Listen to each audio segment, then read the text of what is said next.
Bien, donc après quelques émotions concernant l'informatique, on va pouvoir commencer le cours de cette année. Donc c'est un cours que j'ai appelé Synthèse, contrôle et protection d'états quantiques. Et c'est donc une série de leçons qui vont d'une certaine façon venir à la suite des cours que j'ai faits dans les années antérieures et qui portaient tous sur la manipulation de systèmes quantiques simples, systèmes formés d'atomes à deux niveaux, dits qubits, et d'oscillateurs, soit des oscillateurs matériels, soit des oscillateurs de champs électromagnétiques. Je vous ai montré dans ces leçons comment on pouvait, en manipulant ces systèmes, préparer différents types d'états et les manipuler, les mesurer et les reconstruire. Et cette année, donc, je voudrais aller un peu plus loin et vous montrer comment on peut également essayer de synthétiser des états arbitraires du champ, non plus simplement des états spécifiques comme des états de Fock ou des états de Schrödinger, et comment on pouvait également protéger, ou au moins essayer de protéger ces états contre la décohérence pour essayer de les faire survivre le plus longtemps possible. Donc c'est un cours qui est dans la suite des cours des années précédentes, mais j'essaierai, comme d'habitude, de rendre ce cours accessible même à ceux qui n'ont pas assisté aux cours des années antérieures, c'est-à-dire que je ferai des rappels et je vous donnerai également des références sur les cours des années qui précèdent. Je vous rappelle que l'ensemble des cours, des notes de cours se retrouvent, donc je vous fais des présentations PowerPoint avec des notes de cours distribuées, mais le jour même du cours, ces cours se retrouvent sur le site du Collège de France et sur ce site cqed.org. Donc vous pouvez consulter les cours de cette année, mais également les cours des années antérieures. Donc lorsque je ferai des rappels, vous pourrez revenir aux diapositives correspondantes. J'ai organisé le cours en 7 leçons, donc qui vont se poursuivre jusqu'à la fin février 2011, avec une interruption la semaine du 14 février. D'autre part, chaque cours est suivi d'un séminaire, comme d'habitude, et ces séminaires sont donc sur des sujets qui ont un rapport avec le cours. Nous verrons à la fin de la leçon. Nous passerons rapidement en revue les séminaires de cette année.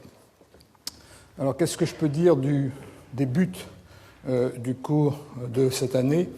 Donc, je vous rappelle que la manipulation des systèmes quantiques simples, systèmes formés d'atomes à deux niveaux, interagissant entre eux ou couplés à des résonateurs, à des oscillateurs mécaniques ou des oscillateurs de champs électromagnétiques, constituent des systèmes qui ont servi au cours des dernières années de démonstration d'opérations de logique élémentaire dans le but de faire de la communication ou de l'information quantique. Au-delà de ces applications potentielles, l'intérêt de ces expériences, c'est qu'elles permettent de tester les fondements de la physique quantique, puisqu'elles permettent d'étudier en détail les phénomènes contre-intuitifs de superposition d'états, de non-localité, d'intrication. Je vous ai décrit des expériences de téléportation, des expériences de violation d'inégalité de Bell, par exemple. Et donc, elles présentent également un intérêt pédagogique, puisque ces expériences rappellent les expériences de pensée du début du siècle dernier. Elles sont devenues possibles maintenant grâce au développement de la technologie.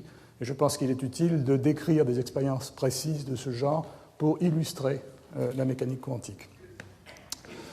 Quels sont les systèmes que nous avons étudiés au cours des années antérieures?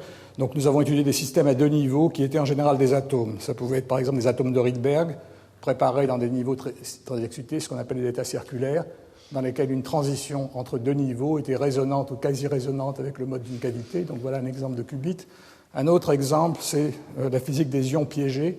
Donc on piège des ions dans une petite région de l'espace grâce à une configuration de champ électromagnétique, et on choisit dans ces ions deux niveaux qu'on appelle les niveaux logiques du qubit, qui peuvent être par exemple deux sous-niveaux de l'état fondamental, ou un niveau fondamental et un niveau métastable excité. Métastable parce qu'il faut qu'il ait une longue durée de vie pour que les cohérences quantiques puissent subsister pendant longtemps. Et on fait des expériences en intriquant entre eux ces atomes. À nouveau, le couplage avec un oscillateur qui, constitué par un mode de vibration des ions dans le réseau, joue un rôle essentiel dans cette physique. Et puis j'ai également considéré dans certains cours le cas où ces qubits étaient portés par des atomes ultra-froids, piégés dans un piège lumineux, et on a décrit de belles expériences dans ce cadre, et le séminaire de Stéphane Cour tout à l'heure portera sur ce type de physique. Alors, il y a un autre type de qubit dont je n'ai pas parlé dans les cours antérieurs et dont l'étude s'est développée considérablement au cours des dernières années.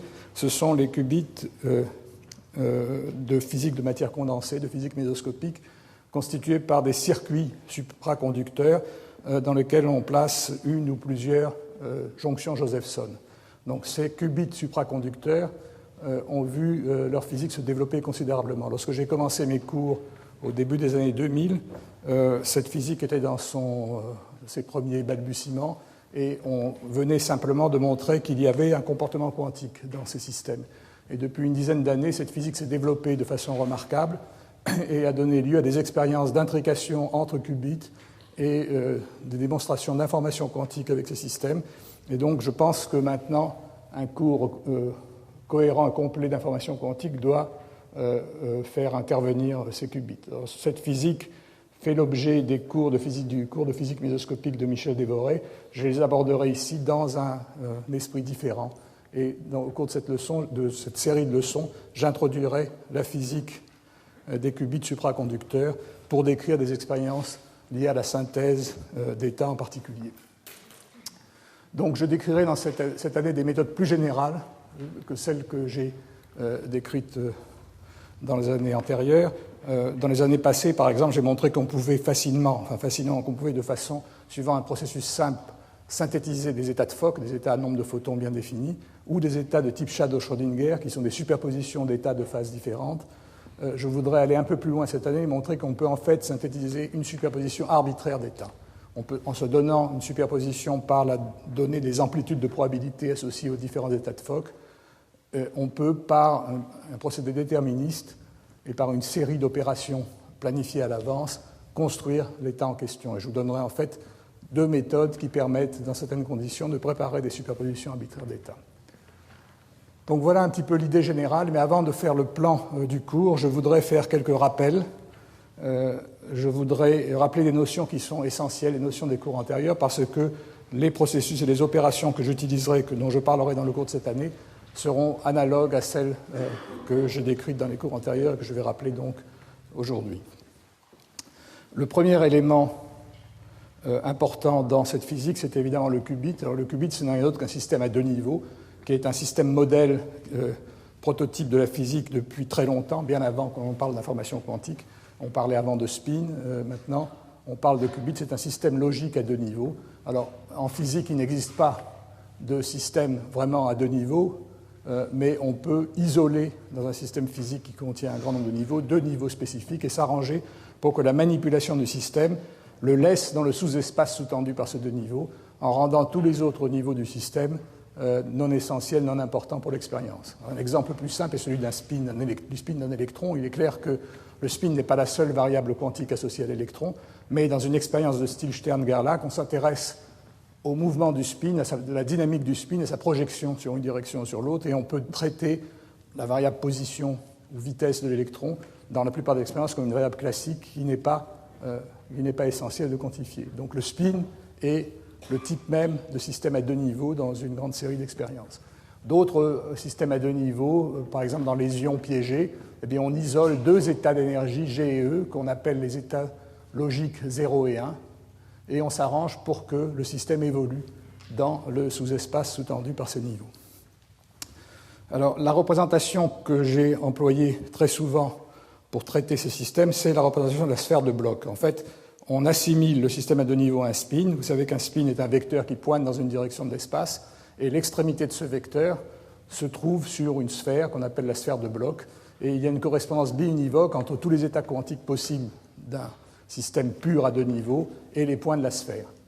Les états 0 et 1 correspondent au pôle nord et au pôle sud de la sphère. C'est de façon naturelle, en général, les états G et E, fondamentales et excitées du système à deux niveaux. Et cette direction correspond à la direction de quantification OZ. L'état le plus général est une superposition de 0 et de 1. Et cette superposition peut toujours être écrite comme en fonction d'angles polaires θ et φ, qui représentent donc les coordonnées polaires du point représentatif sur la sphère.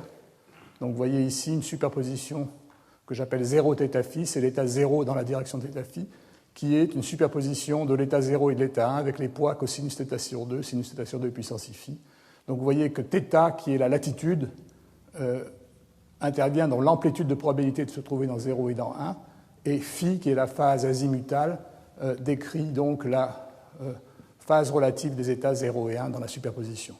Lorsque θ vaut π sur 2, on se trouve dans le plan équatorial de la sphère de Bloch, qui joue un rôle important dans un grand nombre d'expériences, qui est l'ensemble des états qui sont des superpositions à poids égaux des états 0 et 1. Alors ça, c'est un cas pur. Les cas purs ont donc leur extrémité sur la sphère de Bloch. On peut également traiter de cette façon les mélanges statistiques, et on montre qu'un mélange statistique est un vecteur également, mais dont l'extrémité est à l'intérieur de la sphère de Bloch. Donc si le module du vecteur de Bloch est inférieur à 1, on est dans le cas d'un mélange statistique et non pas d'un cas pur.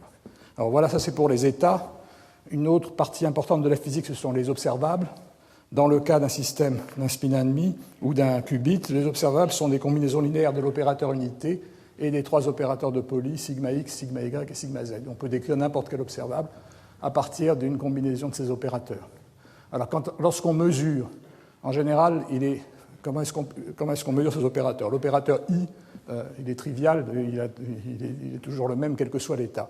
L'opérateur sigma z, c'est l'énergie. Et en général, physiquement, les appareils mesurent facilement l'énergie, mesurent facilement la projection le long de l'axe de quantification. Sigma x et sigma y sont plus subtils à mesurer. Ce qu'on fait en général, c'est qu'on commence par faire une rotation qui ramène l'axe OX ou OY de la sphère de Bloch sur l'axe OZ, et ensuite on fait une mesure de l'énergie. Et cette rotation est réalisée par une impulsion à la fréquence de la résonance au niveau EG. Si on fixe correctement l'amplitude, la durée de cette impulsion, on peut effectuer une rotation arbitraire du vecteur de Bloch sur la sphère, et en particulier ramener n'importe quelle direction du plan équatorial de la sphère de Bloch sur l'axe OZ, ce qui fait qu'on peut mesurer n'importe quelle projection du spin dans une direction arbitraire.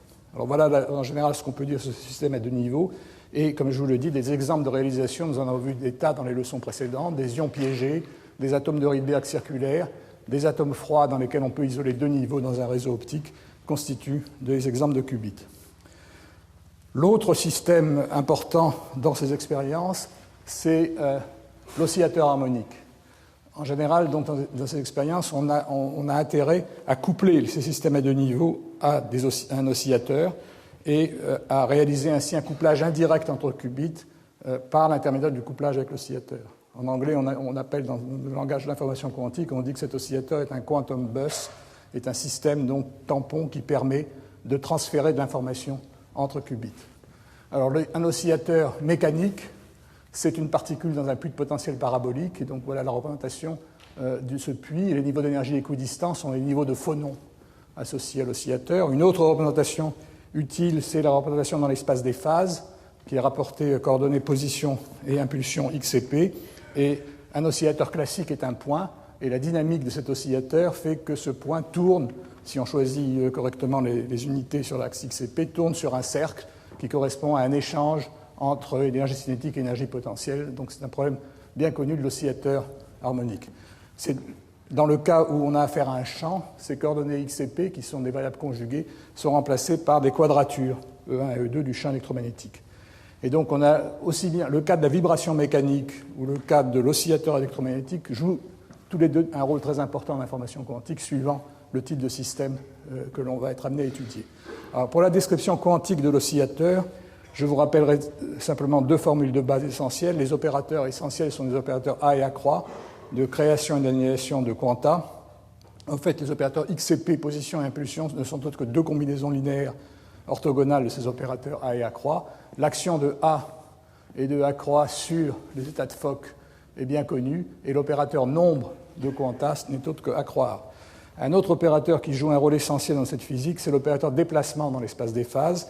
C'est un opérateur un opérateur unitaire qui est une fonction exponentielle d'une combinaison linéaire de A et de A croix, et puissance alpha A croix moins alpha étoile A, où alpha est un nombre complexe. Et cet opérateur décrit la translation de la quantité complexe alpha dans le plan de phase. C'est-à-dire que si l'on part par exemple du vide et qu'on fait agir d alpha, eh bien, on obtient un état, un vide déplacé, et ce vide déplacé est une superposition d'états de Fock suivant une loi poissonienne. C'est ce qu'on appelle l'état cohérent de l'oscillateur.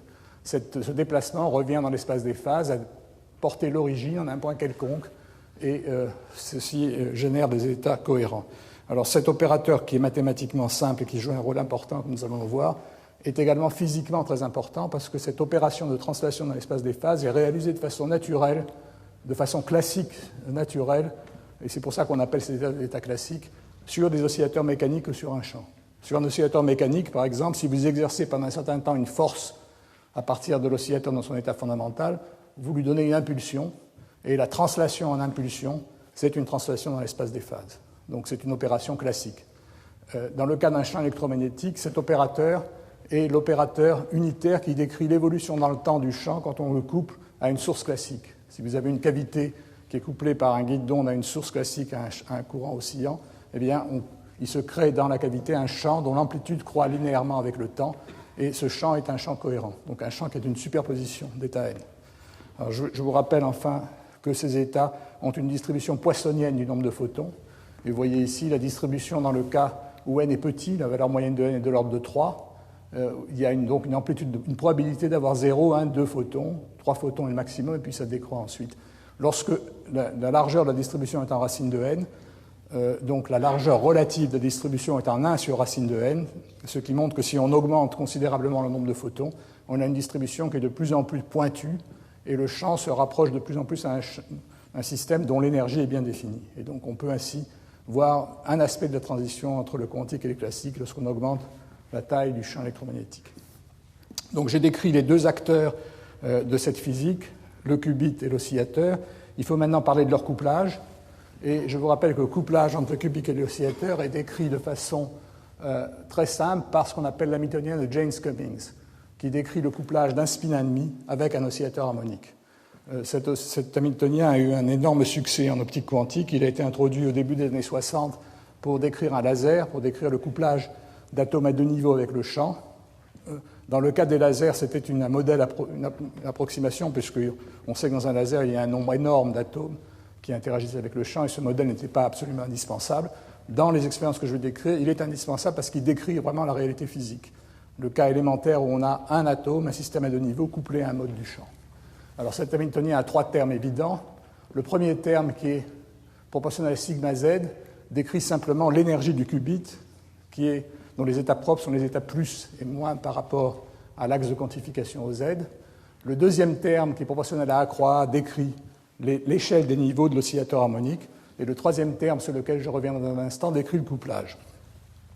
Alors vous voyez par exemple, ici voici les deux systèmes couplés, le système à deux niveaux que j'ai décrit en bleu et le système, l'échelle des états de l'oscillateur en rouge. Dans les expériences, on mettra souvent à résonance les deux systèmes, mais il peut y avoir des cas où un petit désaccord va être utile, et j'appelle donc delta la différence de fréquence entre la fréquence du spin et la fréquence d'oscillateur. Par convention, je dirais que delta est positif lorsque le qubit a une énergie supérieure au quantum d'oscillation. L'étape suivante de l'analyse consiste à étudier les états combinés du système, c'est-à-dire associer le spin et l'oscillateur sans encore tenir compte du couplage. Donc les états découplés ont une structure qui est très simple et qui est décrite ici. L'état fondamental, c'est évidemment l'état dans lequel l'oscillateur est le qubit est dans l'état G et l'oscillateur dans son état fondamental, c'est un état unique. Lorsqu'on met une excitation dans le système, on a le choix, on peut soit exciter le champ, l'oscillateur, et laisser le qubit dans son état fondamental, soit au contraire, exciter le qubit et laisser le champ dans son état fondamental. On a les états G1 et E0 qui sont dégénérés ou quasi dégénérés. De la même façon, lorsqu'on veut mettre deux excitations dans le système, on peut ou bien les mettre les deux dans le champ, ou bien en mettre une dans le champ et une dans l'atome, et ainsi de suite. Et vous voyez qu'on crée ainsi une succession de doublés, G1, E0, G2, E1, Gn plus 1, En, de doublés qui sont dégénérés ou quasi dégénérés en absence du couplage. Alors quel va être l'effet du couplage sur ce système ? Le couplage est une structure très simple. Vous voyez qu'il est une somme des opérateurs sigma plus A et sigma moins A croix qui décrit simplement l'excitation de l'atome avec perte d'un quantum dans l'oscillateur ou l'inverse. Donc ce sont deux termes qui conservent l'énergie ou conservent quasiment l'énergie. Et le taux avec lequel cet échange s'effectue est donné par grand oméga, qui est ce qu'on appelle la fréquence de Rabi. Donc on a un hamiltonien très simple En général, lorsqu'on part de l'hamiltonien le plus général qui décrit le système, il y a d'autres termes qui interviennent de la forme A sigma et A croix sigma plus, mais ces termes ne conservent pas l'énergie parce qu'ils excitent à la fois ou désexcitent à la fois l'oscillateur et le système. Ils sont très loin de conserver l'énergie, on peut les négliger. Et donc ce terme-là, c'est le terme qui reste lorsqu'on a fait ce qu'on appelle l'approximation du champ tournant ou l'approximation quasi-résonante, mais c'est une excellente approximation pour ce type de problème.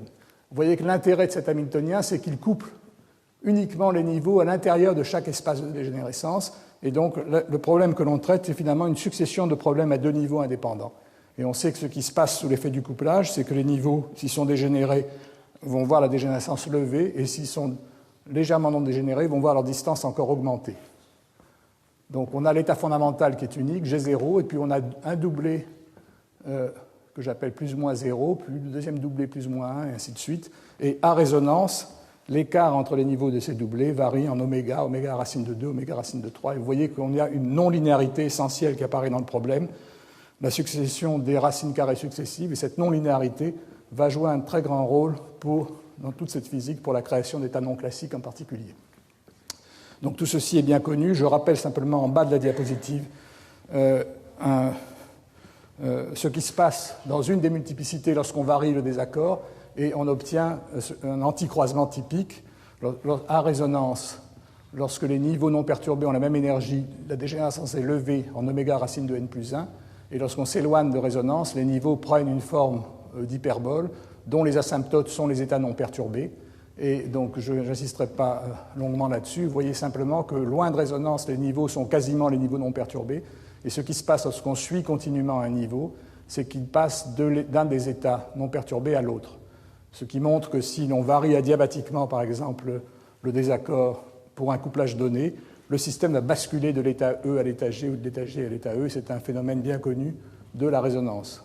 Lorsqu'on passe à travers la résonance suffisamment lentement, eh bien, on fait basculer le système d'un niveau à l'autre. Enfin, sur la dernière partie ici, je rappelle ce qui se passe à résonance. À résonance, les états propres ne sont autres que les combinaisons symétriques et antisymétriques des états En et Gn plus 1, séparés de oméga racine de n plus 1. Et un phénomène important, c'est l'oscillation de Rabi. Qu'est-ce qui se passe si on prépare le système dans l'état En ou dans l'état Gn plus 1 et qu'on laisse le couplage agir pendant un certain temps? Bien, ce qui va se passer, c'est dans les systèmes à deux niveaux, c'est une oscillation entre les deux niveaux non perturbés. Cette oscillation va amener le système périodiquement dans l'état initial et dans l'état final Gn plus 1 En avec des amplitudes qui sont proportionnelles au cosinus et sinus de oméga racine de n plus 1 t sur 2. Donc je rappelle cette formule parce que cette oscillation de Rabi est un des ingrédients de la manipulation des systèmes de qubits et d'atomes. Parce qu'elle va nous servir, je l'ai rappelé au tableau ici. Donc ce tableau rappelle de façon essentielle les formules qui sont au bas du tableau ici. Donc voilà ce que je voulais dire sur les deux acteurs principaux de cette physique, le qubit et l'oscillateur, et leur couplage. Alors quelles sont les expériences dans lesquelles ceci est réalisé? Alors un type d'expérience, c'est l'électrodynamique en cavité, et je vous rappelle, pour ceux qui ont suivi les cours précédents, ce dessin de principe est familier. Dans nos expériences réalisées à l'ENS, le qubit, c'est un atome à deux niveaux, un atome de Rydberg qui est préparé dans cette boîte, dans l'un de deux niveaux très excités, correspondant au nombre quantique principal 50 et 51. Et ce niveau est couplé au champ d'une cavité formée par deux miroirs supraconducteurs qui maintient le champ pendant un temps très long, de l'ordre d'une fraction de seconde jusqu'à un dixième de seconde dans cette cavité. Et les atomes interagissent un à un avec le champ de la cavité, et à la fin, ils sont détectés par un détecteur à ionisation qui mesure l'énergie. C'est-à-dire qui détermine si l'atome se trouve dans l'état E ou dans l'état G. Alors, deux éléments essentiels de l'expérience sont les zones R1 et R2 où on applique un champ classique qui agit sur la transition, qui est résonant avec la transition des états E et G. L'impulsion qui est créée en R1 va préparer une superposition de E et de G. Donc c'est la rotation dont je vous parlais tout à l'heure. On peut préparer le qubit dans une direction arbitraire. Et enfin, après que l'atome a traversé la cavité, on applique une deuxième impulsion qui va amener, en général, une direction du plan équatorial de la sphère de Bloch sur l'axe OZ avant la mesure. Ce qui veut dire que l'ensemble de R2 et du détecteur mesure une composante arbitraire de ce pseudo-spin du qubit. Et la combinaison de R1 et de R2 constitue en physique atomique ce qu'on appelle un interféromètre de Ramsey. Donc toute cette physique, c'est une physique qui exploite cet interféromètre, ce qui se passe lorsque un qubit est soumis successivement à deux impulsions micro-ondes, une qui le prépare et l'autre qui le détecte.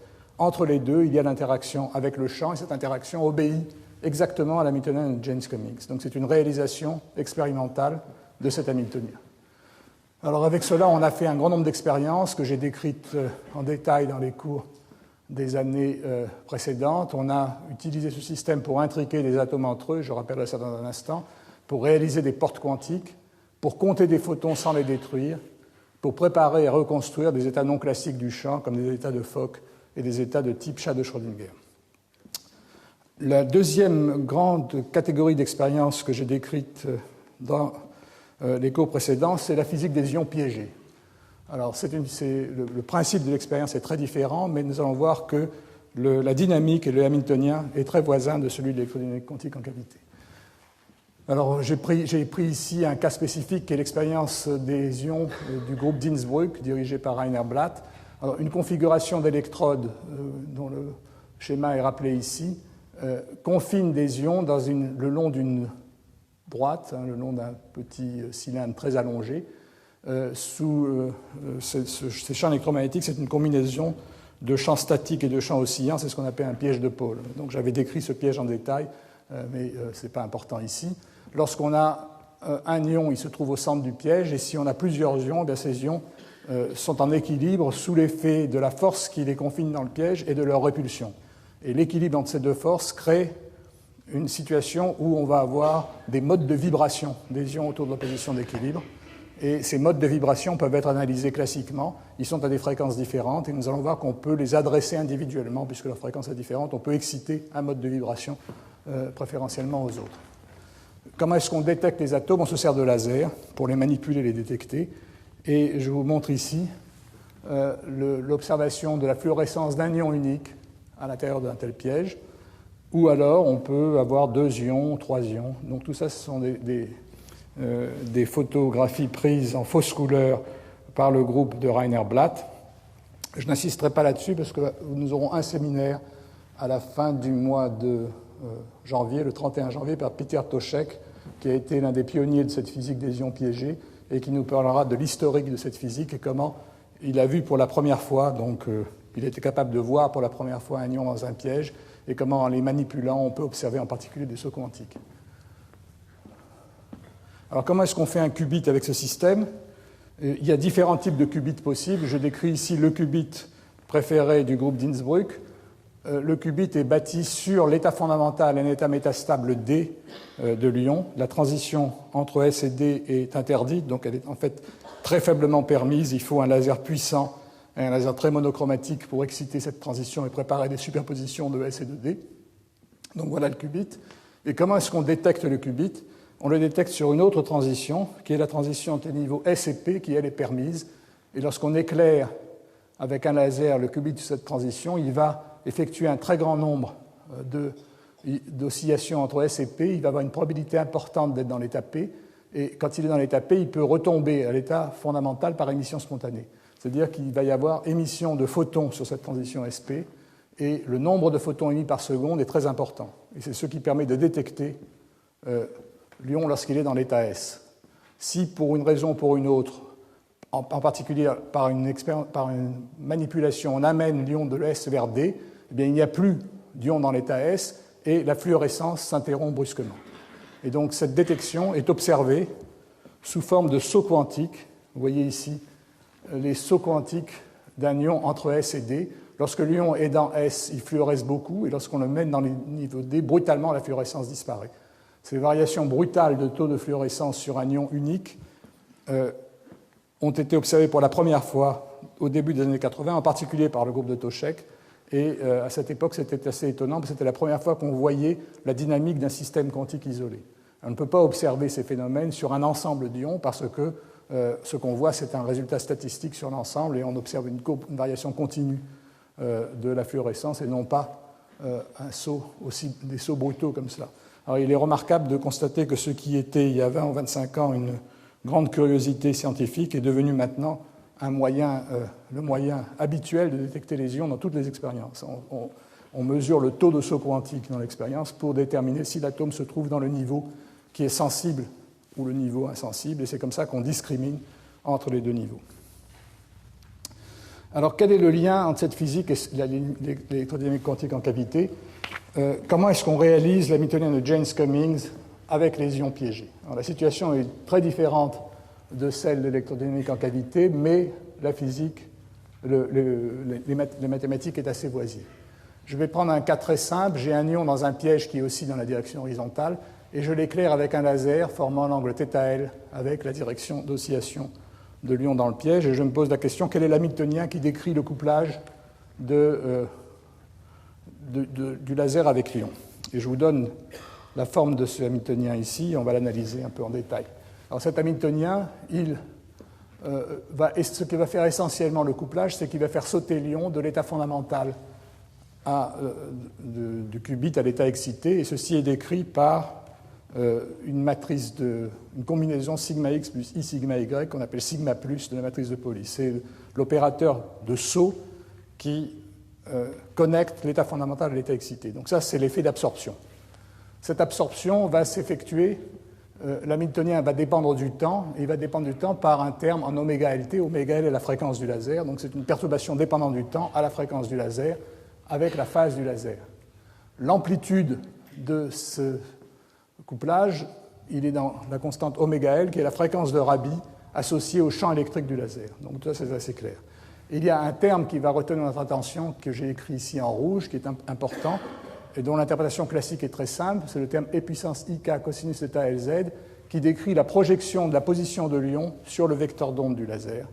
Et ce terme décrit simplement la phase que l'atome voit, la phase spatiale de l'onde électromagnétique vue par l'atome au point Z.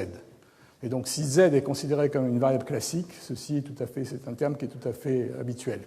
Alors, le point important dans toute la physique que je vais décrire, c'est que Z, qui est la position de l'ion, doit être traité comme une observable quantique, parce que je veux observer précisément les effets qui sont liés au quanta de vibration. Donc, je vais écrire Z comme une combinaison linéaire A plus A croix, où A et A croix sont les opérateurs annihilation et création de phonons, et Z0, le paramètre physique Z0, c'est simplement l'amplitude associée aux oscillations de point zéro de l'oscillateur, qui est très petite, qui est de l'ordre de quelques dizaines de nanomètres en général. Et vous voyez donc qu'on a une exponentielle de ces opérateurs A et A croix, qui a la forme d'ailleurs de l'opérateur déplacement, ce qui n'est pas fortuit. Alors qu'est-ce qui va se passer lorsque on va vouloir étudier ce couplage? Eh bien, il y a une simplification qui provient en général du fait que le paramètre KZ0, qui intervient ici, qui est égal à 2 pi Z0 sur lambda, où lambda est la longueur d'onde du laser, est très petit devant 1. Simplement parce que la longueur d'onde du rayonnement laser est de l'ordre du micron, et l'oscillation de l'état fondamental du piège est de l'ordre de quelques dizaines de nanomètres. Donc le rapport Z0 sur lambda est très petit devant 1, c'est ce qu'on appelle état, et ce rapport état étant très petit devant 1, je peux développer l'exponentielle, et au premier ordre, je le remplace par 1. Le remplacer par 1, ça veut dire qu'il n'y a pas d'effet lié au mouvement de l'ion dans le piège, et on obtient le résultat trivial de qu'est-ce qui se passe pour un système à deux niveaux dont on néglige le mouvement en présence d'une onde. Et puis au premier ordre, on va avoir un terme en A plus A croix. Alors regardons d'abord le terme d'ordre 0. Ce terme d'ordre 0 fait intervenir simplement sigma plus et un terme qui oscille à la fréquence du laser. Alors dans ce type de problème, il est commode de passer en représentation d'interaction, c'est-à-dire passer dans un référentiel qui, dans l'image du vecteur de bloc, tourne à la fréquence oméga EG de la fréquence atomique. Et à ce moment-là, dans ce référentiel, le champ laser est vu tournant à la fréquence oméga EG moins oméga L. On soustrait la fréquence du laser et on a un effet résonant lorsqu'oméga EG est égal à oméga L. À ce moment-là, le champ électrique du laser est vu comme étant statique dans le référentiel de l'atome, et c'est là que les effets les plus importants se manifestent. Donc ce terme est résonant pour oméga L égale à oméga EG, c'est ce qu'on appelle la fréquence porteuse, et ça c'est donc l'effet trivial de l'excitation résonante. Et vous voyez que si on excite un laser, on excite l'ion avec un laser qui est à cette fréquence, on va pouvoir fabriquer une combinaison linéaire de E et de J. Donc en accordant le laser à la fréquence porteuse, on réalise les opérations de rotation du qubit. Alors, quels vont être maintenant les termes supplémentaires qui vont s'ajouter? Eh bien, vous voyez que dans le développement au premier ordre de 1 plus ik cosinus θ Lz, on va avoir un terme en A et un terme en A croix. Le terme en A va être multiplié par sigma plus, il va donner un terme en A sigma plus. A sigma plus, c'est un terme qu'on avait déjà dans la méthode de Jaynes-Cummings. Il décrit l'excitation de l'atome et la perte d'un quanta de vibration. Et vous voyez qu'il est multiplié par un facteur qui maintenant va être oméga EG moins oméga L moins oméga nu. Oméga nu est la fréquence de vibration. Ceci parce que ce terme couple l'état Gn plus 1 à l'état En. Et donc vous voyez que ce terme-là est résonant à une fréquence qui n'est pas la fréquence atomique, qui est la fréquence atomique moins la fréquence d'un quanta de vibration. C'est ce qu'on appelle la fréquence latérale rouge. Et enfin, il va y avoir un troisième terme qui va être le terme qui va provenir de A croix sigma plus. Et ce terme en A croix sigma plus va résonner lorsqu'oméga L sera égal à oméga G plus oméga nu. C'est ce qu'on appelle la fréquence latérale bleue. Ce terme n'existe pas dans la Hamiltonienne de Jaynes-Cummings, parce que vous voyez qu'il excite et désexcite à la fois l'oscillateur et le qubit. C'est ce qu'on appelle un terme anti-Jaynes-Cummings, dont la physique est nouvelle. On peut réaliser ce type d'hamiltonien avec des ions piégés, on ne peut pas le réaliser en électrodynamique quantique en cavité. Le point important, vous voyez, c'est qu'on peut choisir de rendre le système résonant dans l'une de ces trois conditions, et cela se passe simplement en choisissant la fréquence du laser. Si on met le laser à la fréquence de la porteuse, on va faire des rotations du qubit. Si on met le laser à la fréquence de bande latérale rouge, on va réaliser la méthode de Jaynes-Cummings, c'est-à-dire qu'on va coupler de façon cohérente le qubit et l'oscillateur. On va être capable d'intriquer le qubit à l'oscillateur comme en électrodynamique quantique en cavité. Je laisse tomber le cas anti-Jaynes-Cummings que je ne traiterai pas aujourd'hui. Donc voilà le lien avec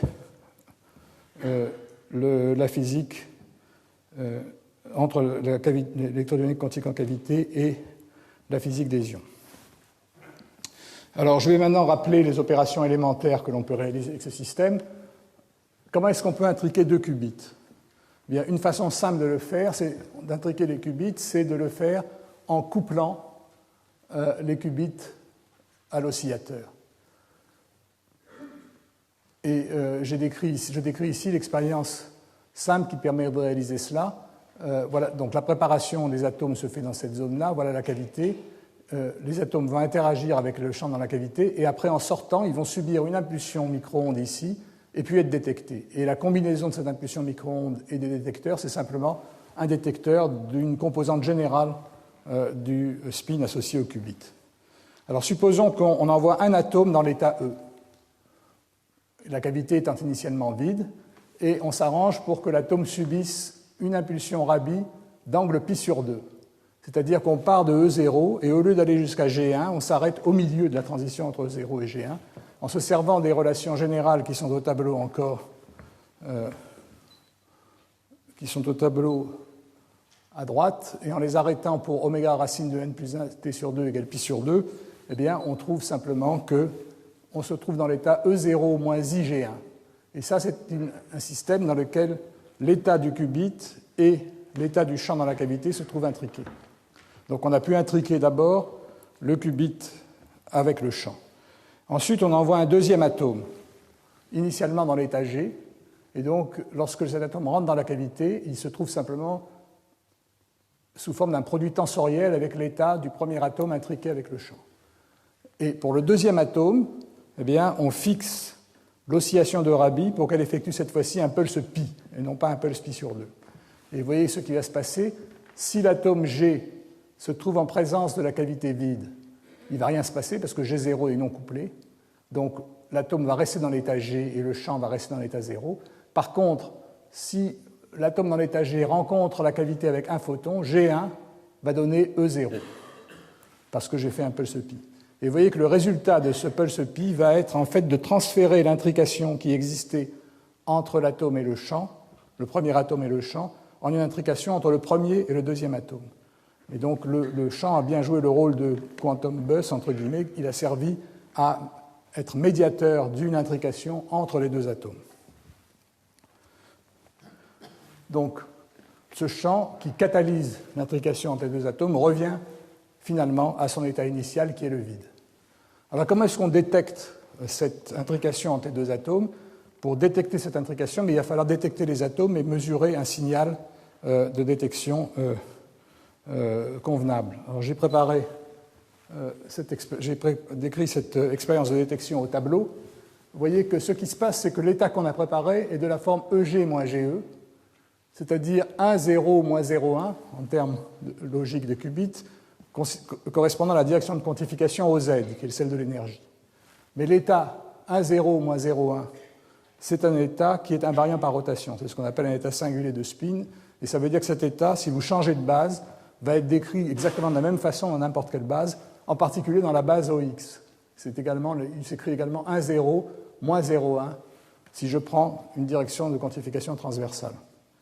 Alors supposons qu'on détecte le premier atome dans l'état 1 par rapport à X, ou dans l'état 0 par rapport à X plutôt. Bien, ça veut dire que le spin associé au premier atome va pointer le long de l'axe OX dans la direction de quantification. Et en raison de cette intrication, ça veut dire qu'immédiatement, le deuxième atome va se trouver dans la direction opposée, parce que les deux atomes sont anticorrélés dans n'importe quelle direction. Donc vous voyez que la détection du premier atome va forcer le deuxième atome à le projeter immédiatement dans un état anticorrélé au premier. Ensuite, on va détecter le deuxième atome. Mais entre la détection du premier et du deuxième atome, il va se passer un certain temps parce qu'il faut laisser, les deux atomes sont séparés dans l'espace et il faut laisser au deuxième atome le temps d'arriver au détecteur. Donc il faut voir qu'est-ce qui va se passer pendant ce temps t. Et le plus simple, c'est de raisonner à nouveau en représentation d'interaction. La représentation d'interaction a pour mérite de figer l'évolution triviale du système. Ça veut dire que ce spin qui a été projeté dans cette direction-là reste dans cette direction. Et ensuite, on va appliquer la deuxième impulsion qui va être une impulsion de mesure. Cette impulsion va faire un pulse pi sur 2 parce qu'on veut ramener cette direction le long de l'axe OZ, mais il reste un paramètre important à définir pour cette deuxième impulsion qui est sa phase. Quelle direction du plan équatorial cette deuxième impulsion ramène-t-elle le long de l'axe OZ? Eh bien, il est facile de montrer que si les deux impulsions se trouvent à la même fréquence, appliquées à la même fréquence oméga r, le déphasage de la deuxième impulsion par rapport à la première va être oméga EG moins oméga RT. C'est simplement le fait que en représentation d'interaction, la deuxième impulsion a une fréquence qui est légèrement différente de la fréquence atomique. Et ceci revient à dire que la deuxième impulsion en fait détecte le spin équivalent au qubit dans une direction qui fait un angle phi avec la première, cet angle phi étant proportionnel étant égal à oméga EG moins oméga R grand T. Et à ce moment-là, ce n'est plus qu'un problème évident de mécanique quantique. La probabilité de détecter le deuxième atome dans l'état 1, sachant que le premier était détecté dans l'état 1, est égale à sinus carré phi sur 2, et l'autre probabilité est égale à cosinus carré phi sur 2. Vous pouvez vérifier en particulier que si phi vaut 0, cette probabilité est nulle. Il n'y a aucune chance de détecter les deux atomes dans l'état 1, parce que si l'un est dans 1, l'autre est dans 0, et inversement. En d'autres termes, ces deux probabilités conditionnelles, aussi en opposition de phase, et c'est bien ce que montre l'expérience. Et cette oscillation en opposition de phase de ces deux probabilités conditionnelles est une signature de l'intrication. Vous voyez que ce qu'on a fait ici dans cette expérience, c'est qu'on a mesuré le premier atome, et le résultat de la mesure sur le premier atome conditionne la statistique des résultats de mesure sur le second, alors que les atomes sont spatialement séparés. C'est typiquement ce qui se passe dans une expérience de type violation des inégalités de Bell. Et en fait, une combinaison des signaux de ce genre devrait montrer une violation des inégalités de Bell. Alors ceci n'a pas été possible dans cette expérience parce que le contraste de ces franges n'est pas suffisant, mais d'autres expériences équivalentes à celle-ci, réalisées avec des ions piégés et récemment avec des qubits supraconducteurs, ont montré dans ces systèmes des violations d'inégalité de Bell, et je reparlerai des expériences de qubits supra plus loin dans le cours. Cette expérience était une expérience qui a été faite il y a assez longtemps, donc 1997.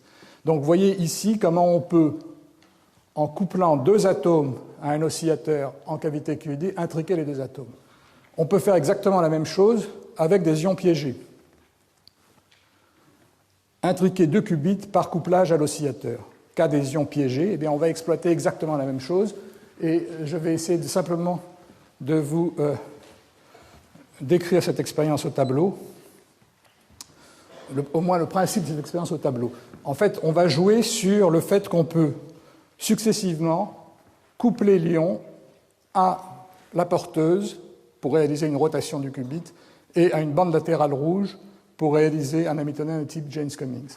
Alors en fait, ce qu'on fait, c'est qu'on commence par coupler le qubit à la bande latérale rouge simplement pour refroidir l'ion, pour réaliser un refroidissement radiatif de l'ion. Vous voyez que si on a préparé l'ion dans l'état G, il va être en général dans une superposition incohérente d'états correspondant à différents niveaux de vibration, parce que la température de l'ion n'est pas nulle. Donc on va avoir des ions dans l'état G1, G0, G1, G2, etc. Supposons que l'ion se trouve dans l'état G2 et qu'on l'éclaire sur la bande latérale rouge. G2 est couplé à E1, et donc on va porter l'ion de G2 à E1.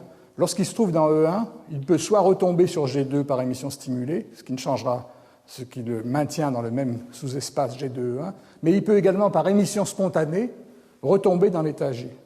Et l'émission spontanée est beaucoup plus probable sur la transition delta n égale 0, parce que le facteur de et puissance IK Z0L est très petit devant 1, et donc la force d'oscillateur associée à une transition à 0 phonon est beaucoup plus grande que les forces d'oscillateur associées à un phonon. Donc par émission spontanée, l'ion tombe de E1 sur G1. À ce moment-là, à nouveau, le laser sur la bande latérale rouge excite la transition G1E0, et l'ion va retomber finalement dans l'état G0. Une fois que l'ion est dans l'état G0, il ne peut plus absorber le laser sur la bande rouge parce qu'il n'y a pas d'état E-1. En d'autres termes, l'ion subit un cycle de pompage optique qui le pompe dans l'état G0, qui le refroidit. Et ce refroidissement est bien compréhensible sur le plan de la conservation de l'énergie parce que l'ion absorbe des photons qui ont une énergie plus basse que sa fréquence de transition, alors qu'il réémet par émission spontanée une énergie correspondant à la fréquence de transition. Donc, au cours des cycles, il perd de l'énergie de façon continue jusqu'au moment où il se trouve dans l'état fondamental. Une fois qu'il est dans l'état fondamental, on passe à la porteuse et on fait une transition pi qui amène de G0 à E0. Donc on prépare l'ion dans l'état excité en absence de contact de vibration. Et puis à nouveau, on passe à la bande latérale rouge, mais cette fois-ci on effectue un pulse pi sur 2. Donc on passe de E0 à G1, mais à moitié seulement, et on prépare une superposition de E0 et de G1.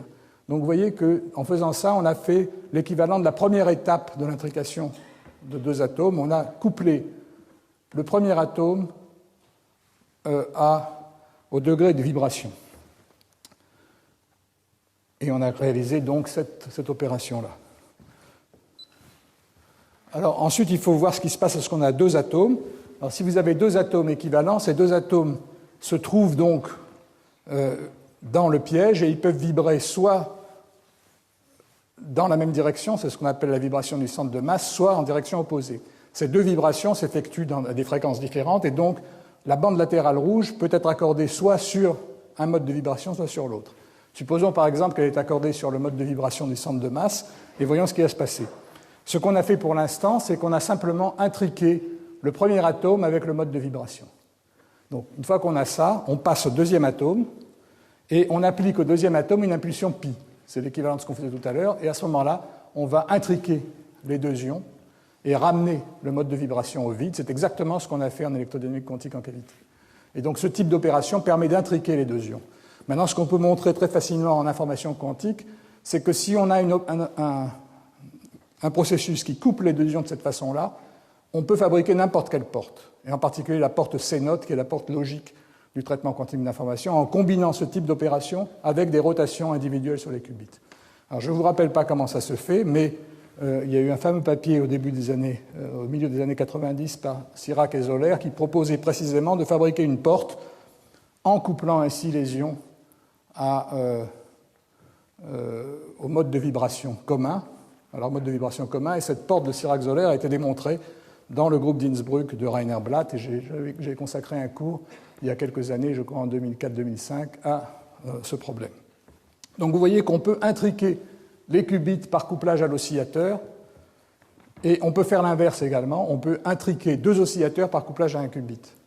Et je vais vous décrire simplement sur les deux diapositives suivantes ce problème inverse. Comment est-ce qu'on peut intriquer deux oscillateurs par couplage à un seul atome?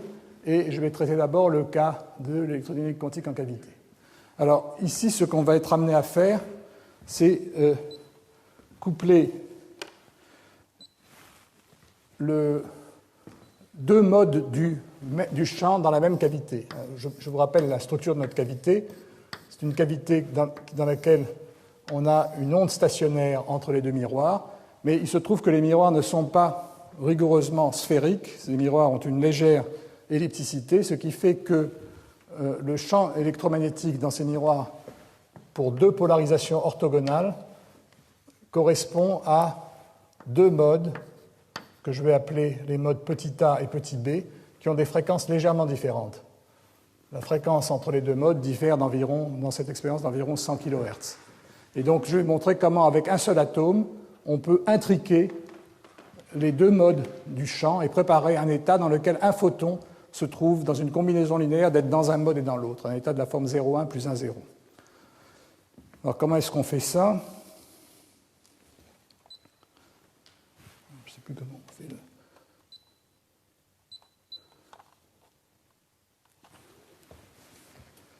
J'ai perdu le contrôle de ce truc. Voilà, merci. Donc, on commence par accorder l'atome avec le mode A. Vous voyez qu'ici, on va voir en fonction du temps ce qui se passe, et les lignes horizontales correspondent aux fréquences des deux modes. Le mode A se trouve à la fréquence 0, et le mode B à la fréquence moins delta. Et en appliquant un champ électrique entre les miroirs, par effet Stark, on peut mettre l'atome à résonance successivement avec le mode A et le mode B. On met d'abord donc l'atome à résonance avec le mode A pendant un temps qui correspond à une impulsion pi sur 2. Et donc, on intrique le premier atome avec le champ dans le mode A, le deuxième mode, OB, étant spectateur.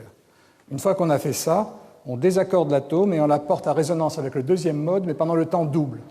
C'est-à-dire qu'on effectue un pulse de Rabi pi entre le premier atome et le deuxième mode. Et vous voyez que ce qui va se passer, si l'atome se trouve encore dans l'état excité, eh bien, il va passer à l'état fondamental et émettre un photon dans le mode B. Donc, on va avoir l'état 0,1B. Par contre, si l'atome est dans l'état fondamental, il ne va rien pouvoir faire sur le deuxième mode qui va rester dans l'état 0. On va avoir donc une superposition de 0,1B plus 1A0B. Et donc, vous voyez que de cette façon-là, on a en quelque sorte introduit une ambiguïté fondamentale. L'atome perd son énergie, mais on ne sait pas s'il la perd dans le premier mode ou dans le second. Parce qu'on s'est arrangé pour qu'il y ait une probabilité 1,5 de la perdre dans le premier, et donc une probabilité 1,5 de la perdre dans le second mode.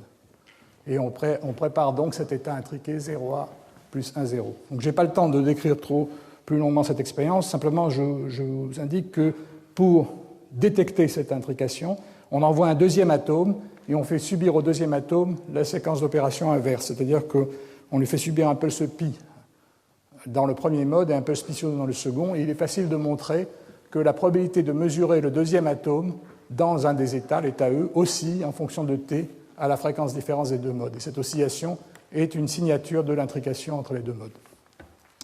Donc voilà une expérience que nous avons faite il y a une dizaine d'années à l'ENS.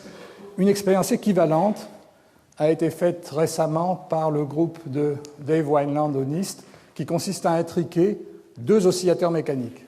Alors je vais aller très vite pour la description de cette expérience. Vous avez deux oscillateurs mécaniques qui sont des oscillateurs entre un ion beryllium et un ion magnésium. Je l'appelle l'oscillateur A et l'oscillateur B. Et au départ, ces deux oscillateurs sont très proches, c'est-à-dire qu'en fait, on a une structure de 4 ions qui ont la configuration que j'ai décrite ici. Ce qu'ils commencent par faire, c'est intriquer les deux ions beryllium. Alors ça, c'est une expérience d'intrication qui est différente dans son principe de celle qu'a fait Rainer Blatt, mais qui permet d'intriquer les deux ions E, et donc fabriquer la combinaison EAGB plus GAEB, les ions magnésium restant spectateurs dans cette expérience.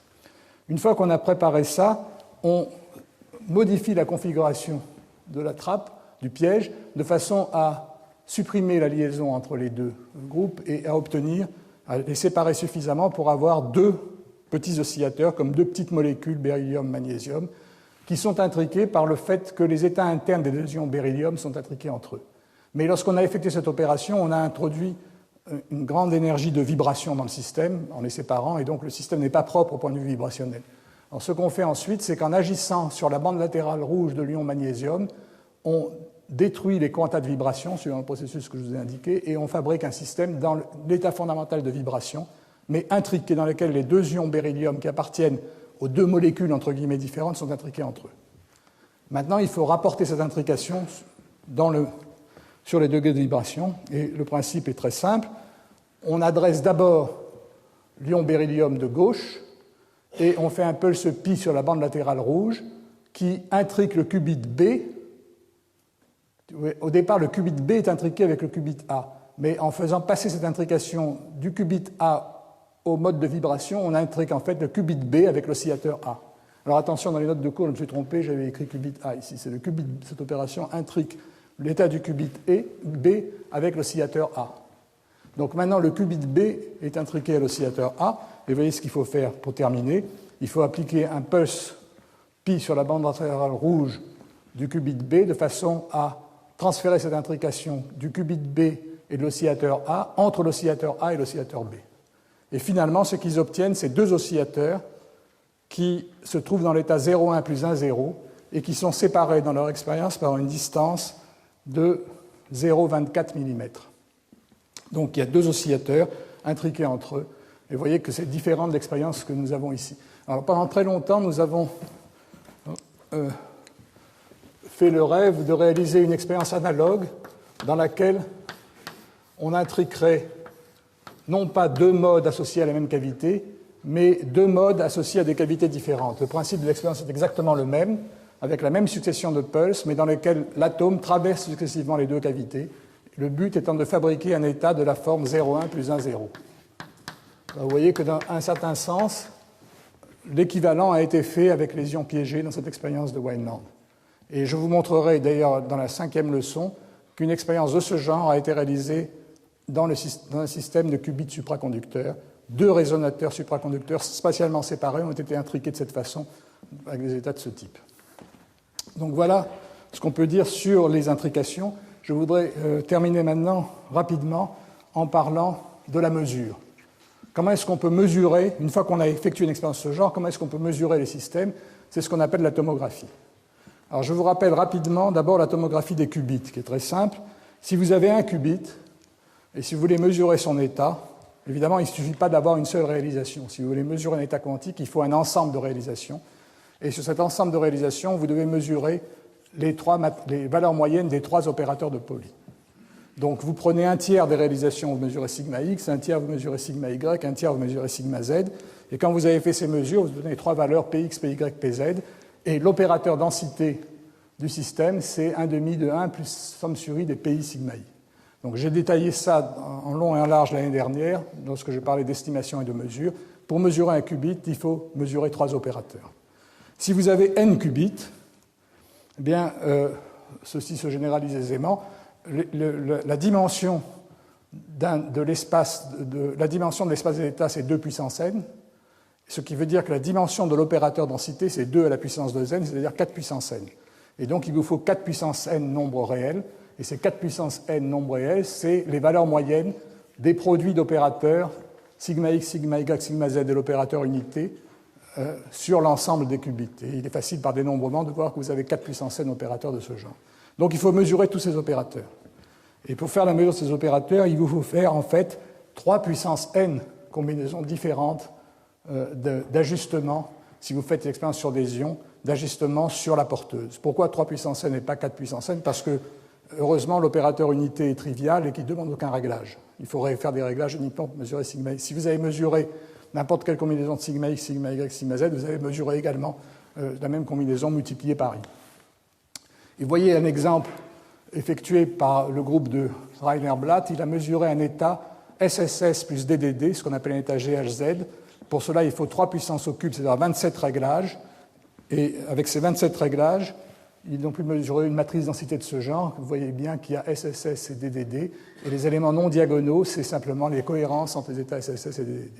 Le record pour ces expériences, ça a été de mesurer, faire une tomographie d'un système de 8 ions, pour lequel il a fallu 3 puissance 8 réglages. Alors, chaque fois que vous faites un réglage, il ne suffit pas de faire une mesure. Pour chaque réglage, vous devez faire au moins une centaine de mesures pour mesurer des valeurs moyennes. Donc il a fallu faire 600 000 mesures pour obtenir l'opérateur densité à 64 cases d'un système 8 par 8. Alors vous voyez, comme c'est une variation exponentielle, ça devient extrêmement difficile d'aller beaucoup plus loin.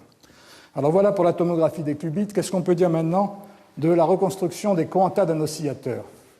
Alors ça peut paraître c'est encore beaucoup plus compliqué parce que l'opérateur densité a un nombre infini d'éléments de matrice, mais heureusement, dans les expériences, on peut tronquer cet espace de Hilbert à un nombre maximum de photons ou de phonons, et donc on a en fait nm au carré éléments non nuls. Alors la première chose qu'on cherche à déterminer, ce sont les éléments diagonaux. Les éléments diagonaux sont simplement les probabilités d'avoir n quanta, photons ou phonons, dans l'oscillateur. Comment est-ce qu'on mesure cette probabilité? Il y a deux façons de le faire, une façon destructive et une façon non destructive. La façon la plus simple, ça consiste à coupler l'oscillateur en question à un qubit et à observer une oscillation de Rabi. Si vous faites cela, eh bien, la probabilité de trouver le qubit dans l'état E en fonction du temps va être une somme de sinus carré oméga racine de n tau sur 2 pondérée par les probabilités d'avoir une photon. Et donc, si vous êtes capable d'enregistrer une oscillation de Rabi, vous allez voir un battement entre différentes fréquences, et en prenant la transformée de Fourier de ce battement, vous allez obtenir les pi de n. Alors, cette expérience a été effectuée aussi bien pour des ions piégés que pour des électrodynamiques quantiques en cavité, et c'est d'ailleurs la confrontation de ces deux expériences qui nous a fait comprendre vraiment la similitude, l'analogie profonde entre ces deux systèmes. Il se trouve que les deux expériences ont été publiées dans le même numéro de Physical Review Letters avec des signaux expérimentaux très très voisins. Voilà le résultat de l'expérience des ions piégés du groupe de Wineland. Donc il prépare un état cohérent de l'ion. Alors ça c'est très simple, simplement il donne une pichenette à l'ion dans son état fondamental et il le lance sur un mouvement d'oscillation qui correspond à un état cohérent. Puis il le couple à un qubit sur la bande latérale rouge, laisse passer un temps tau, mesure la probabilité de trouver le qubit dans E ou dans G, recommence un grand nombre de fois pour avoir la probabilité, et puis change le temps tau et mesure cette courbe, et il obtient donc une courbe d'oscillation avec des battements de fréquences différentes. En prenant la transformée de Fourier, il obtient la loi de Poisson. Nous avons fait exactement la même expérience en cavity QED. Vous voyez à nouveau l'oscillation avec les battements et la transformée de Fourier qui donne la loi de Poisson. Dans notre cas, on a simplement introduit un petit champ cohérent dans la cavité pour observer l'oscillation de Rabi. Donc voilà une première façon d'observer l'oscillation de Rabi, mais ceci est destructif, parce que chaque fois que vous avez obtenu un point, vous avez pu ajouter un photon dans le système, et donc il est impossible de reprendre sur le même champ le point suivant, parce que vous allez obtenir très rapidement un champ qui va être complètement perturbé par les mesures antérieures. Alors, une mesure non destructive est également possible, et là je vais aller très vite parce que ça a fait l'objet du cours de l'année dernière. La mesure non destructive est basée non pas sur l'oscillation de Rabi, mais sur un couplage dispersif entre l'atome et le champ. Alors, je prends le cas où il y a une légère différence de fréquence entre En et Gn plus 1. Sous l'effet du couplage, les deux niveaux sont encore déplacés. C'est le déplacement radiatif, la distance entre l'hyperbole et son asymptote, dans le dessin que je vous ai montré tout à l'heure. Ce déplacement est proportionnel à oméga carré sur delta. En termes énergétiques, ça veut dire que lorsque l'atome traverse la cavité, il subit un déplacement de fréquence proportionnel au nombre de photons.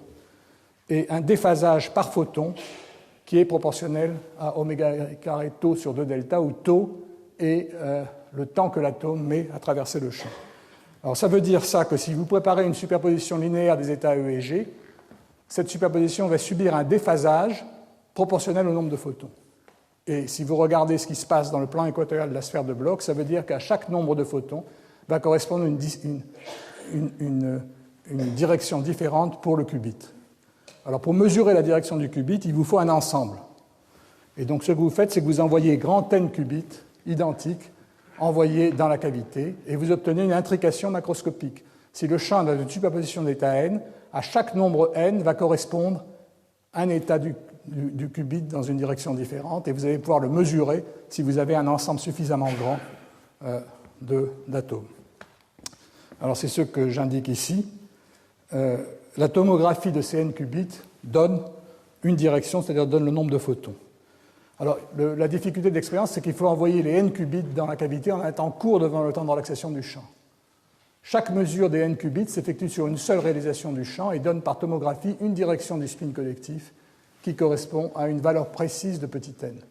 Et si on recommence un grand nombre de fois, on obtient un histogramme qui reconstruit pi de n. Et voilà par exemple la reconstruction de pi de n pour un champ qui contient en moyenne 2 ou 3 photons. Et vous voyez qu'on retrouve la loi de Poisson. Cette méthode est plus puissante que la précédente parce qu'on tire beaucoup plus d'informations d'une réalisation du champ. On peut envoyer 50, 100 atomes qui tous fournissent une information, alors que dans la réalisation destructive, après chaque atome, il faut détruire le champ et le reconstruire. Donc voilà ce qu'on peut dire sur la reconstruction du champ. Mais là, j'ai reconstruit simplement les éléments diagonaux. Il est clair que les éléments diagonaux ne donnent pas toute l'information sur le champ. Il manque l'information sur les cohérences qui sont contenues dans les éléments non diagonaux, ρ n n'. Alors comment est-ce qu'on obtient ces cohérences? La méthode la plus générale, qui est d'ailleurs inspirée par l'optique quantique traditionnelle, ça consiste à faire battre le champ en question avec un champ cohérent et à mesurer la distribution de probabilité du nombre de photons dans le champ ainsi translaté. En fait, ajouter un champ cohérent, c'est effectuer une opération de translation. Et donc finalement, ce qu'on fait, c'est que vous voyez que vous partez du champ inconnu, vous le translatez dans son espace des phases, et vous mesurez la probabilité d'avoir n photons dans le champ translaté. Et ceci, simplement, par cette formule mathématique, montre que ces probabilités sont associées aux éléments non diagonaux, par des combinaisons linéaires, aux éléments non diagonaux du champ initial. Et donc, en inversant un système d'équations, vous pouvez reconstruire les éléments non diagonaux du champ initial à partir de la connaissance des éléments diagonaux du champ translaté. Donc, finalement, on est toujours amené à mesurer les probabilités de nombre de photons. Et il existe une méthode qui est plus économique, qui consiste à passer par la fonction de Wigner. En fait, ce qu'on peut montrer, c'est que la fonction de Wigner du champ, qui est une fonction bâtie sur l'opérateur densité, obéit à une formule extrêmement simple que j'ai indiquée ici, que j'avais également rappelée longuement dans les cours des années précédentes. La fonction de Wigner au point alpha, ce n'est rien d'autre que la valeur moyenne de la parité du nombre de photons dans le champ déplacé de la direction moins alpha. Donc vous voyez que ce qu'on est amené à faire, c'est déplacer le champ, mesurer la distribution de son nombre de photons, en tirer la parité, et à partir de là, on a la valeur de la fonction de Wigner, c'est-à-dire la valeur de l'opérateur de densité. Et il y a même mieux que cela. Dans certaines expériences, on n'est même pas obligé de passer par la mesure des pi de n, parce qu'on peut mesurer la parité directement. En particulier, dans les expériences que nous avons faites, eh bien, il se trouve que, par la méthode dispersive, un seul atome traversant la cavité fournit immédiatement la parité du nombre de photons. Il suffit de régler le dépassage par photon à pi. Donc je ne reviens pas là-dessus parce qu'on avait vraiment insisté beaucoup l'année dernière, mais vous voyez qu'en obtenant une information sur le nombre de photons pour un champ déplacé, on obtient la fonction de Wigner correspondant au déplacement en question. Alors, dernière remarque sur le caractère classique ou non classique des champs.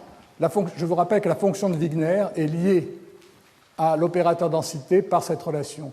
On prend l'élément de matrice de l'opérateur densité entre deux états propres d'une quadrature du champ, x plus u sur 2, x moins u sur 2. C'est-à-dire qu'on prend une quadrature x et puis on la translate dans deux directions opposées et on construit un élément non diagonal de l'opérateur densité et puis on en prend une transformée de Fourier par rapport à une variable p et on obtient une fonction de x et de p qui n'est rien d'autre que la fonction de Wigner au point x plus ip. L'intérêt de cette relation, c'est qu'elle est inversable et vous voyez que ρ est donné, les éléments de matrice de ρ sont donnés lorsque vous connaissez W, inversement. Donc il y a biunivocité, évidemment, entre l'information contenue par W et par ρ. Mais l'intérêt, c'est que W donne immédiatement, par l'observation de la fonction de Wigner, un renseignement sur le caractère du champ. W est une fonction réelle dans l'espace des phases de l'oscillateur. Les états classiques de l'oscillateur, qui sont les états cohérents, dans le cadre pur, ou des états thermiques, mélange statistique, ont des fonctions de Wigner qui ont des formes gaussiennes, et elles sont toutes positives. Et on appelle non classiques des états qui ont des fonctions de Wigner non gaussiennes. Et pour des états purs, on peut montrer que le caractère non gaussien implique l'existence de valeurs négatives de la fonction de Wigner. Et si la fonction de Wigner présente des valeurs négatives, on ne peut plus l'assimiler à une quasi-probabilité de distribution dans l'espace XP. Alors je vous rappelle rapidement des exemples. Voilà l'état fondamental, donc c'est des courbes théoriques. L'état fondamental, c'est une gaussienne à l'origine, c'est le vide. Un état cohérent, c'est une gaussienne translatée. Un état de Fock, c'est une succession d'anneaux prenant des valeurs positives et négatives autour de l'origine, et donc c'est un état non classique parce qu'il a des valeurs négatives de la fonction de Wigner. Et un chat de Schrödinger, une superposition cohérente de deux états cohérents de phase opposée, présente également des oscillations dans sa fonction de Wigner. Comment est-ce qu'on prépare de façon déterministe un état non classique? Par exemple, est-ce qu'on peut préparer de façon non déterministe un état de Fock? Eh bien, la méthode est assez simple.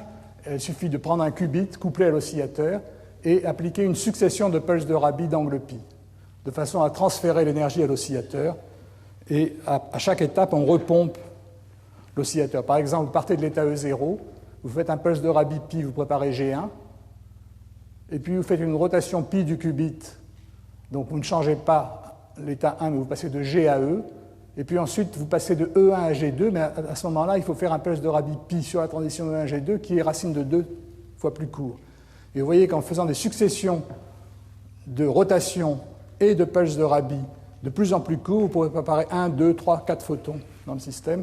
Et c'est une méthode qui a été utilisée dans la physique des ions piégés. Je vous montre ici le résultat du groupe de Blatt. Voilà une oscillation de Rabi dans 0 photon, une oscillation de Rabi dans 1 photon qui est racine de 2 fois plus rapide, et puis on pourrait le faire pour une oscillation de Rabi dans 2, 3, 4 photons qui est de plus en plus rapide. Je n'insiste pas là-dessus parce que je vous montrerai qu'avec des qubits supraconducteurs, on peut faire exactement le même type d'expérience.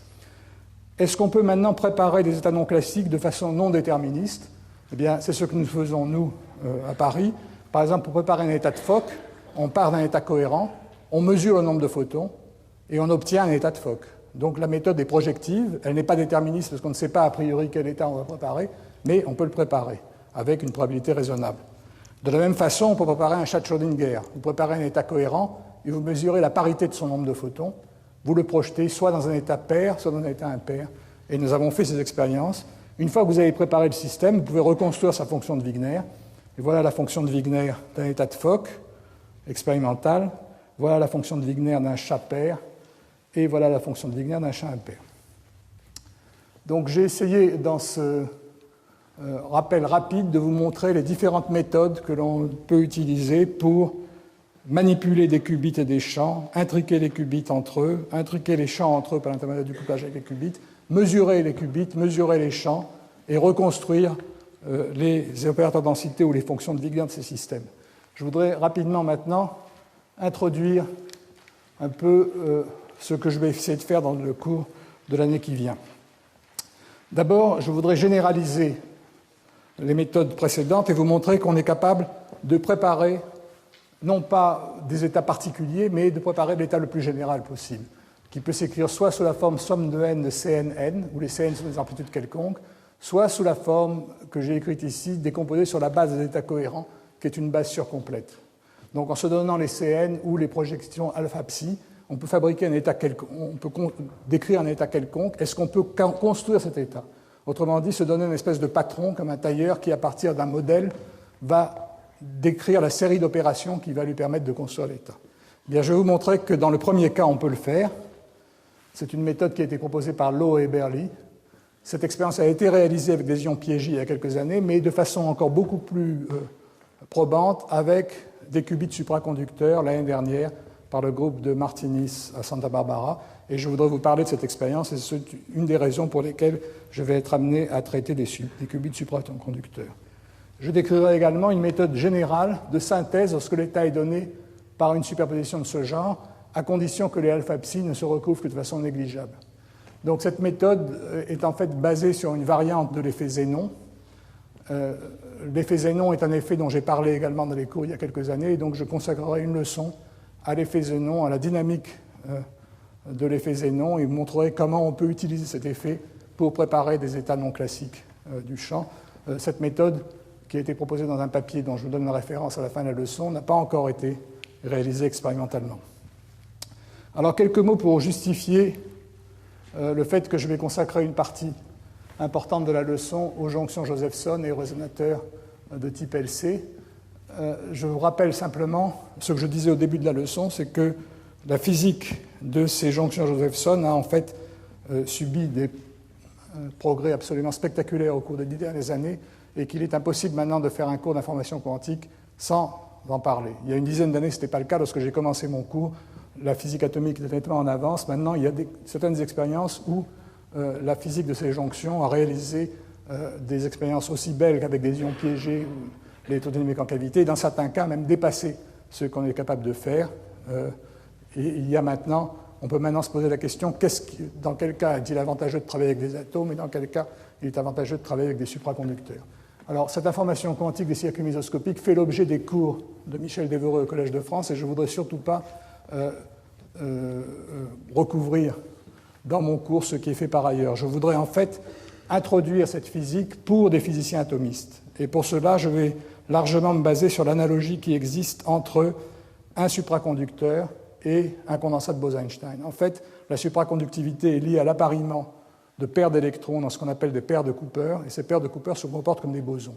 Et donc on peut construire un modèle simple qui décrit le comportement des systèmes à partir de la dynamique de bosons dans des puits de potentiel. Et ça rappelle de très près la dynamique des atomes froids dans des puits de potentiel, problème que Stéphane Coe va aborder dans son séminaire tout à l'heure. Donc je vais essayer de faire ce rapprochement et de vous décrire des expériences de ce genre. Simplement pour illustrer ça, je vous donne deux dessins ici, je vous montre deux figures ici. Voilà un petit circuit qui est interrompu par des jonctions Josephson.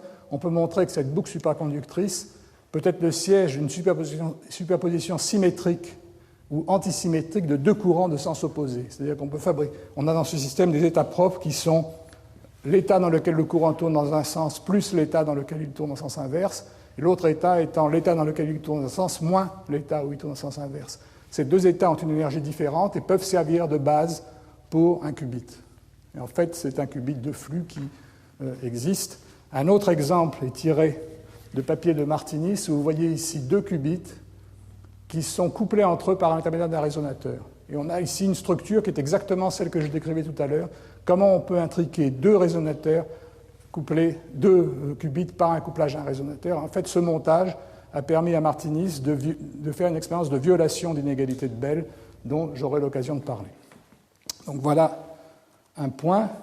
Dernier point, expérience de rétroaction quantique. Si j'ai le temps, dans le dernier cours, j'aborderai un autre type d'expérience dans lesquelles on essaye de faire de ce qu'on appelle du quantum feedback. En fait, jusqu'à présent, tout ce que j'ai décrit jusqu'à présent est déterministe. On se donne un état et on se donne une succession d'opérations logiques pour construire cet état. Une autre façon de procéder consiste à faire évoluer notre système, le mesurer et à partir de l'information sur la mesure, réagir sur le système pour le forcer de se rapprocher d'un état prévu à l'avance. Et cette méthode, qui est une méthode dite de feedback ou de rétroaction quantique, exige à partir d'une mesure, de se servir de l'information de la mesure pour demander à un ordinateur de contrôler un paramètre qui va réagir sur l'état du système. Et donc j'essaierai de décrire ce qu'on cherche à faire à l'ENS dans ce type d'expérience. Et donc j'ai terminé là. Je vous rappelle simplement, donc voilà le plan des leçons. La deuxième leçon, je ferai une leçon très générale sur la physique de la jonction Josephson. La troisième leçon portera sur la description de qubits supraconducteurs. En fait, il y a toute une zoologie de qubits qui s'est développée et que ça peut être assez confus si on n'essaye pas de dégager les idées simplement. Et je ferai porter mon exposé essentiellement sur un type de qubit qu'on appelle le qubit de phase, qui a été utilisé par Martinis parce que les expériences qu'il a faites sont celles qui se rapprochent le plus des expériences que je vous ai décrites aujourd'hui. Donc je vous décrirai des expériences d'information quantique avec qubit de phase dans la quatrième leçon. Dans la cinquième leçon, j'aborderai vraiment l'aspect central du cours, qui est la synthèse d'états en électrodynamique des circuits. Il n'y aura pas de leçon le 14.